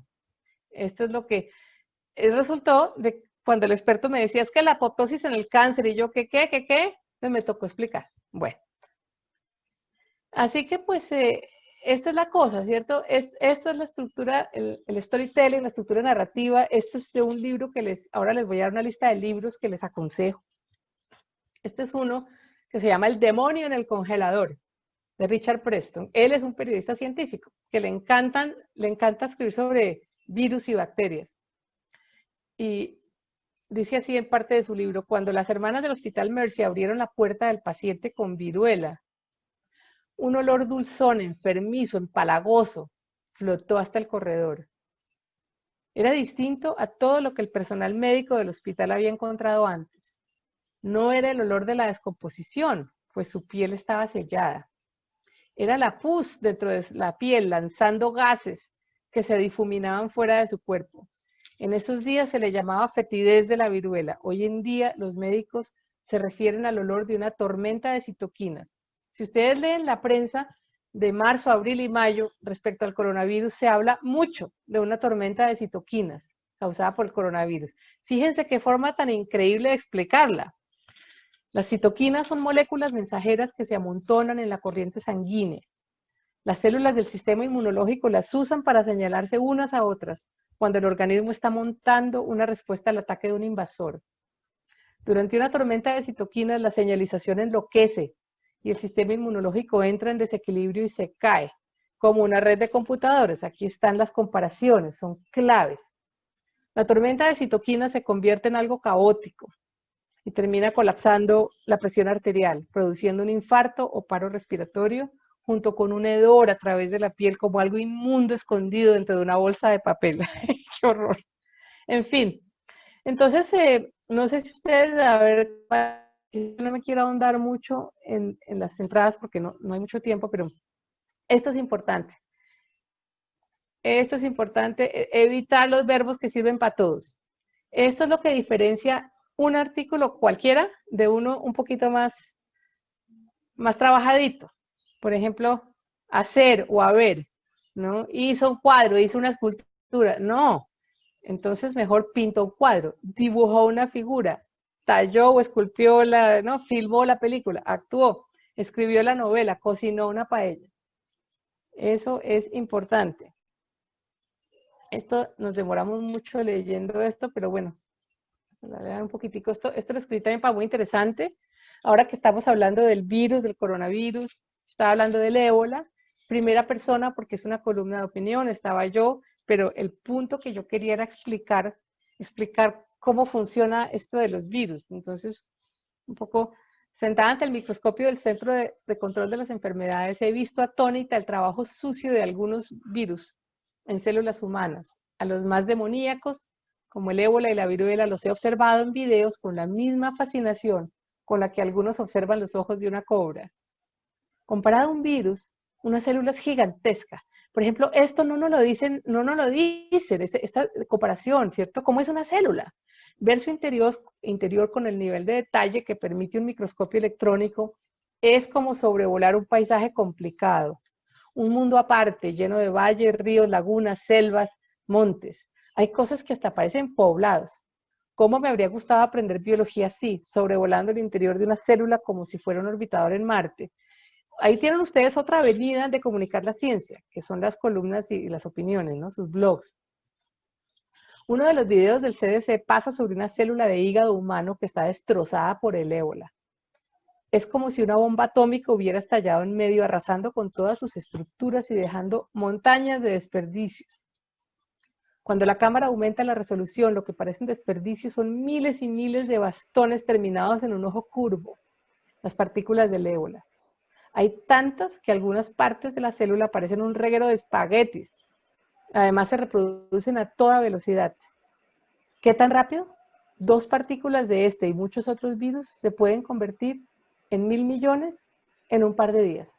Es como un ataque extraterrestre en el que los alienígenas intentan a toda costa convertir en uno de ellos el cuerpo que invaden. En fin, si cogen la idea, es un poco... A ver, lo fascinante para mí es que un virus es una entidad cuya existencia transcurre entre las fronteras entre la vida y la no vida. Es como un robot. No tiene un sistema para comer ni para respirar, no tiene personalidad, no tiene cerebro. Es compacto, es egocéntrico, solo tiene una tarea, apoderarse de las células de otras criaturas. Bueno, entonces, un poco ese es como el reto. Tenemos también que ser muy diplomáticos, porque como hablábamos antes, los editores son los que ponen los títulos. Y por ejemplo, este título, tras la partícula de Dios, o la partícula de Dios fue una partícula subatómica que descubrieron hace unos años, que fue muy importante porque es la que explica cómo las cosas tienen masa, cómo es que nosotros no estamos hechos de aire. El punto es que el científico la embarró en el sentido de que pues se refirió a ella como la partícula de Dios y es bonito, pero como que cambia el sentido de la cosa. Entonces, a muchos científicos les parece fatal este título, pero pues ese es el tipo de cosa que hace uno, ¿no? Este título, en cambio, me encanta. La bestia blanca del cosmos. Es una teorías bonitas matemáticas sobre qué pasa si hubiera no un agujero negro, sino un agujero blanco, que es lo opuesto a un agujero negro. En fin, fuera de eso, yo no sé si tengamos tiempo. Aquí hay diferentes tipos de primeros párrafos, de leads,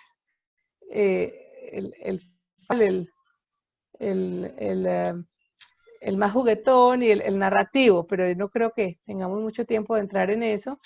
Justamente, discúlpame, Ángela, que te interrumpe. Sí. Quería hacerles una invitación a todos los chicos porque ya como nos demoramos un poquito en comenzar nuestro taller, nos vamos a alargar unos minutitos más, unos 10 minutitos más, y de ahí les invitamos a una nueva reunión que les acabo de pasar por chat, que es para la clausura de PER Debate 20. Ahí se van a conocer todos los ganadores del concurso de este año. ¡Ay, qué bien! Y Ángel, estás completamente invitada también. Ahí está el código de acceso. Y cuando terminemos, todos nos trasladamos para allá. ¿Listo? Muchísimas gracias. Continúen. Qué lindo, chicos. Sí, 10 minuticos más. Aprovechen preguntas. A ver, aquí les iba un poco, ¿qué es lo que queremos hacer? Queremos en general, cuando escribimos, el objeto de la narrativa es humanizar el artículo, usar el tema, usar... ¿cierto? Las técnicas de la narrativa, pero para que a la gente le interese leer, para que quiera, para que entiendan cómo es la parte social y humana del investigador, pero también la parte natural, la parte ecológica, las relaciones de los animales con su mundo, etcétera. Pero tenemos que apelar a los sentidos, al corazón, a las emociones y al intelecto. Y todo eso lo tengo que mezclar. Entonces, teniendo en cuenta las emociones, por ejemplo, el rey murió y después la reina murió, es algo que pasó, pero si tú pones el rey murió y después la reina murió de tristeza, ahí ya estás contando una trama, un cuento. Entonces, pongo esta momia porque eso fue lo que vi en Chile, pues una de las momias del norte de Chile que son fascinantes, y este es un niñito que murió. Y parece que se especula pues muchas cosas interesantes de cómo vivía esa sociedad. Pero ¿qué otra cosa me ha ayudado a mí a traer las emociones y la humanización a la ciencia tan dura como esto que está atrás de mí, que es el robot Curiosity, que está en Marte ahora mismo? El Curiosity pues es un robot en el cual los científicos trabajaron 15 años antes de mandarlo. Me permitieron irlo a ver antes de que saliera, y resulta que este señor que está aquí es el director de ciencia, el papá, el inventor, el creador, el papá del robot. Literalmente es el papá del robot. Cuando él me explicaba, yo le dije, bueno, tu hijo, le dije yo, nadie se había referido a eso como tu hijo. Le dije yo, tu hijito se va para Marte en una semana. Cuéntame. Y se quedó mirándome y se le aguaron los ojos. Me dijeron, es como si estuviera llevando a mi bebé al colegio por primera vez, solo que yo sé que él nunca va a volver. A ver, yo di 15 años de mi vida en este aparato, tiene mi ADN. Entonces fue muy lindo porque se abrió de una forma muy bonita para explicarme. Eso dio pie a una completa historia que era más acerca de él que acerca del robot. Y luego pues dio otros pies para otras historias. Como esta es la revista, como ves, de la Universidad Mexicana de UNAM, que es maravillosa, aceptan artículos y habla pues un poquito sobre la historia. Bueno, tampoco les voy a contar mucho, pero la odisea de un robot curioso comienza con la odisea del robot y la odisea de los dos planetas, porque son tan distintos, Marte y la Tierra, y luego termina pues con él. Esto es un artículo ya reciente, que terminó básicamente, salió la semana pasada, sobre geología. No sé si a ustedes les pasa, pero la geología es notoriamente difícil, notoriamente seca. A mí me encanta. Entonces, en Colombia van a lanzar un libro que recorre la geología de todo el país. Y yo, en vez de decir eso, simplemente empecé diciendo que si para un biólogo la Tierra es un superorganismo viviente, Para un geólogo, el concepto de la Tierra involucra lo que le sucede a los huesos del planeta en escalas de tiempo que son inconcebibles en cualquier otra profesión. Y luego, esto es puro, nada que ver, pero explica lo que es la geología. Si tan solo las rocas estuvieran a flor de piel, si tan solo permanecieran estables a lo largo de millones de años, si no desaparecieran bajo la erosión del viento, ni se derritieran con el calor que emana de las profundidades, ni fueran deformadas como plastilina por la presión del constante reciclar de la corteza terrestre, etc. La vida para los geólogos sería muy fácil. Pero como no es así, quienes estudian la estructura del planeta tienen forzosamente que convertirse en detectives de las rocas. Eso es como una forma de entender que eso fue lo que hicieron en Colombia. Y luego, entonces, aquí explico que, por ejemplo, hace mucho tiempo, cuando los continentes decidían su geografía, ¿no es cierto? Esto le da como una antropomorfización a los continentes. El continente está pensando qué hacer. Varios retazos antiquísimos de corteza terrestre quedaron atrapados como si fueran almendras en un trozo de chocolate. Este tipo de comparación. Entonces se trata de que usemos las herramientas de la literatura. Eso no pasa de un día para el otro, eso es un proceso. Tiene uno que para llevar al lector a un lugar, para meterlo dentro de la mente de un científico y hacer que el lector reviva vívidamente ese lugar. Les voy a dar unos ejemplos, ya después de unos libros, a ver, ya esto lo tenemos. Disculpa, Ángela, yo tenía una pregunta. Sí. En el caso del storytelling, pero si lo traducimos un poquito a la televisión, sabemos que has trabajado en Discovery Channel y en National Geographic también. Entonces, ahí estamos acostumbrados mucho a ver estas historias maravillosas de los animales, de cómo ellos tienen, no sé si los humanizan también, o sea, como que el padre y la madre de los animales. Claro. Entonces, ¿cómo bueno, siempre ha sido una pregunta para mí, ¿cómo es como encontrar esas historias en medio de la naturaleza? Porque es como, ¿cómo saben que son sus padres, por dónde caminan? ¿Cuánto tiempo? Claro. No, la pregunta tuya es súper válida. Bueno, ¿sabes cómo lo saben? Porque se demoran meses haciendo esa filmación, porque les dan cada uno de esos programas de National Geographic y de Discovery Channel. Mira que yo trabajé allá, pues como freelancer, pero trabajé. Fácilmente puede costar $500,000 cada episodio. O sea, entonces, ¿qué pasa? Que uno no tiene ahora ya con las cámaras, drones y todo eso, es un poco más fácil. Pero antes, yo trabajé con un experto en cóndores. Nos fuimos en un jeep para la montaña, acampamos, y Mauricio se quedó, hizo una cosa para National Geographic, se quedó 3 semanas viendo cóndores. Yo a los 3 días le dije, adiós Mauricio, ya que nada, ¿cómo así? Me dijo, pero Ángela, es que el cóndor no ha salido. Yo, ay, de malas. Pero entonces logró una cosa linda. Entonces sí, sobre todo es muy difícil seguir criaturas marinas, criaturas en general salvajes, y yo diría que los mejores en general programas son los de la BBC. Les aconsejo el último programa que acaba de sacar Sir Richard Attenborough, está en Netflix, se llama Living Planet o algo así. Y les aconsejo otro, que lo tengo que poner acá. Eso sí, ustedes tienen que ver esto. ¿Dónde es que está el chat? El chat, ¿dónde? Mira, tienen que poner, se llama, creo que está en español también, pero se llama, ¿cómo es la vaina?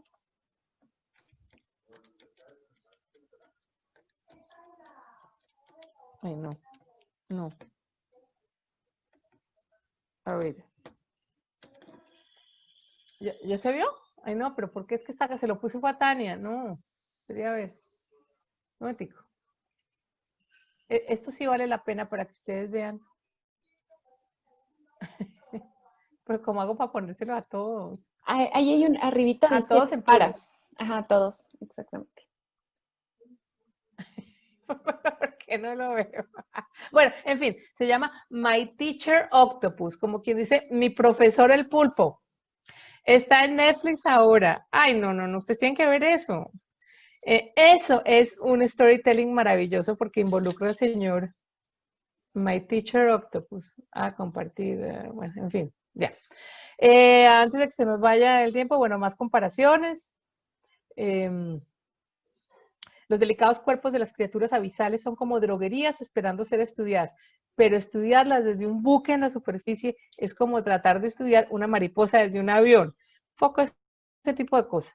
7 consejos para siempre tener ideas, salir para afuera, las redes sociales, el Twitter, pero el Twitter de los sitios y personas que tocan, ¿no?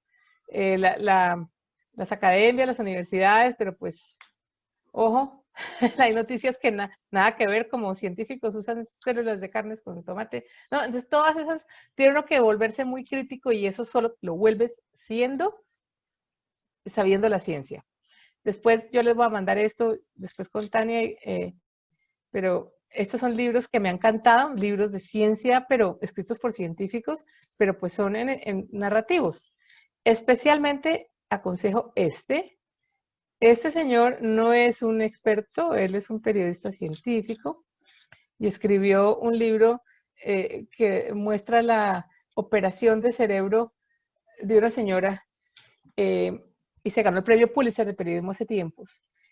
Y este señor, sin ser periodista científico ni médico, ni usar una sola palabra de ciencia, escribió en 15 páginas una obra maestra, se los aconsejo, una obra maestra en storytelling científico, de cómo este médico entró al cerebro de esta mujer. Te hace sentir que estás en una expedición arqueológica, y estás viendo la materia gris y todo lo que le pasa y toda la parte humana de por qué esta señora se está operando. Bueno, eso es eso. Ah, pero aquí están, yo tenía las dos cosas aquí, ¿no? Están más bonitas acá. Bueno, finalmente no olviden las audiencias jóvenes, si pueden, si les gusta. Yo he contado historias desde un animal, desde una molécula, describir un proceso, añadir un poquitico de poesía, los adjetivos bonitos, pero no mucho, porque entonces se va para el otro lado y se vuelve esta melcocha espantosa. Por eso tiene uno que estar muy claro, evitar la verborrea que todos hemos dicho. A veces yo leo y me quito la mitad, es como cortarse un dedo, ¿no? Porque uno escribe y le parece que está precioso. Y cuando vuelve uno a leer dice uno, pero ¿qué es esta cosa tan dulzona y tan horrible? Entonces revisar, yo lo leo en voz alta, siempre leo en voz alta y me funciona muy bien. Escribo mucho para los chicos, esta es mi colección de ciencia y aventuras que saqué con Editorial Planeta en Colombia. Ahora estoy escribiendo el de cambio climático, calentamiento global, se llama Arde la Tierra, y todo está basado en ciencia de verdad, en científicos de verdad, en expertos de verdad. Son novelas de 200 y pico de páginas que están basadas en la verdad. Me da risa porque yo soy un poco premonitora. Esta que se llama El Dragón del Espacio la escribí hace 8 años, mucho antes de que existiera la cápsula Dragón del programa estadounidense de SpaceX. Esta novela, En busca del calamar del abismo, se adelantó al descubrimiento en Discovery Channel del calamar colosal. Esta novela, que es la del virus, se adelantó al coronavirus y esta se adelantó a la explosión en el Golfo de México de la plataforma petrolera. Me da risa porque pasa eso, pero todas son producto de estar allí con el científico. Este es la nave que yo bauticé Dragón del Espacio, un astronauta costarricense, y luego voy y se les cuento todos estos cuentos a los niños de los colegios en Colombia que leen mis cuentos. Y yo les digo, tener 600 muchachitos quietos durante 1 hora y pico, ese ha sido lo más complicado. ¿Qué pasa? A los niños les fascina cuando tú les cuentas la aventura y sobre todo cuando no los tratas como niños chiquitos ni cuando les hablas como niños chiquitos. Tienes que hablarles como pequeños adultos. Eso es todo. Y se fascinan. Se fascinan. Hemos hecho concursos en los cuales los niños se inventan finales diferentes, hacen cosas manuales y les regalamos tabletas y cosas, y el punto es que los niños se fascinan. Esta es la edad dorada, los niños aprenden. Llevo desde el 2003 con esta colección y muchos de estos niñitos, o bueno, muchos no, algunos han seguido carreras de ciencia, algunos tengo físicos, tengo como varios biólogos, tengo un par de astrónomos que están por allá en Europa. Y entonces, pues además de eso, cuando va uno a hablar, Describir, también no olvidar el poder de las ilustraciones. Yo les pregunto a los investigadores que cómo hacemos para ilustrar bien esto. La revista Wired es un genio en esto. Por ejemplo, aquí ponen cosas que se derriten. Groenlandia y la Antártica, ¿no? Pero cosas que nos importa que se derritan, pues el helado. Cosas más complicadas, una maravilla. Esto es lo que necesitamos hacer y también no olvidar las fotos. El poder de una imagen es una cosa impresionante. La foto tiene que tener varias capas, no solo una foto pendeja, como digo yo. Esta foto es importante, ¿por qué? Porque es un cocodrilo, el cocodrilo que es el reptil más violento del mundo, qué susto.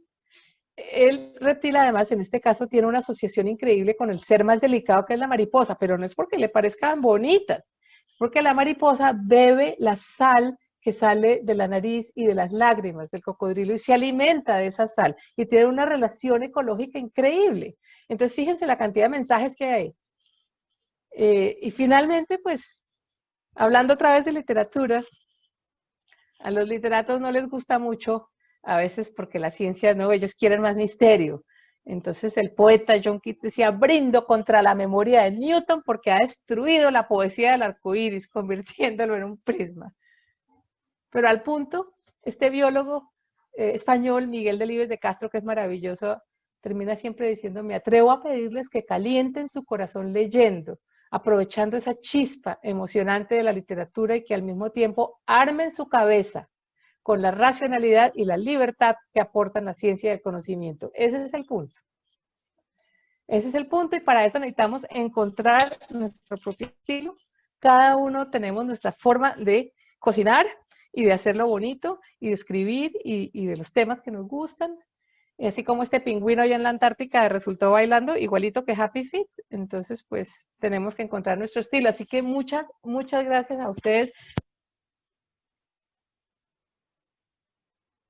Ángela, disculpa, creo que tuvimos un problema con el sonido. No sé si soy la única que no le puede escuchar. No, sí, creo que se trabó un poco.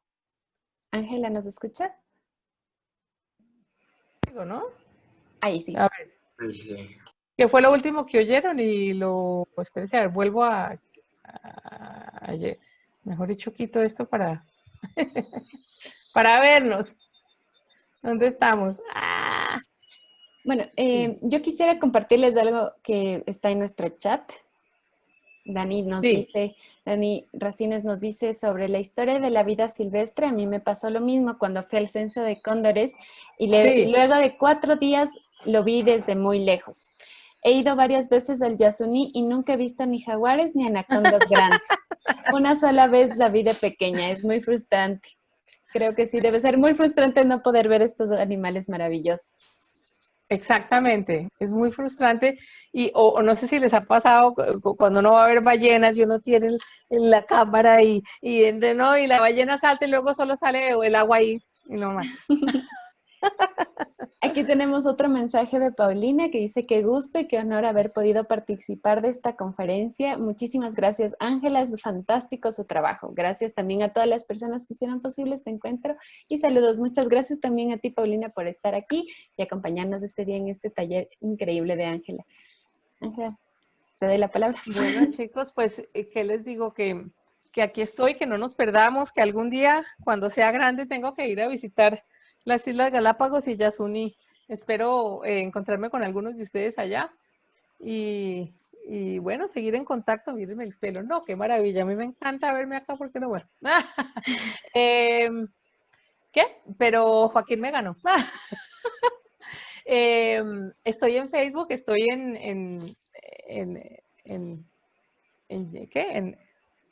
por Gmail. Cualquier cosa, o sea, a ver.